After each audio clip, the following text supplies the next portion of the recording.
Up, guys? Good evening. This is Captain A3E in the airport lounge with another aircraft review.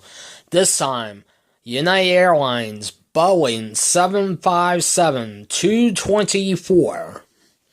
And the scale 1150 by Skymarks. I'll give you a tour of the aircraft, first starting with the PO tubes and the stack ports, the cockpit windshield and windshield wipers. United is a member of Star Alliance.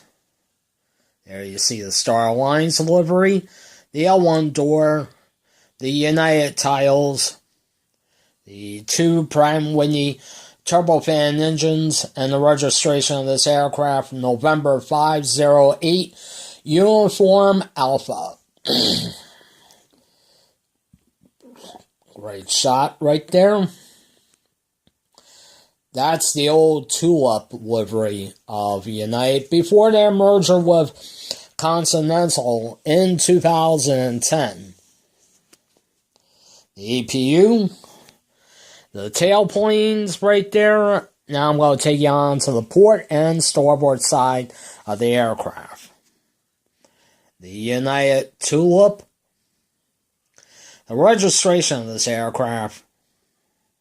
I'll make this real quick. And that's it. Alright, guys. I'll see you next time.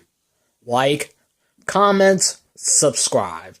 Until next time, this is Captain A3E in the airport lounge, and I'll see you next time.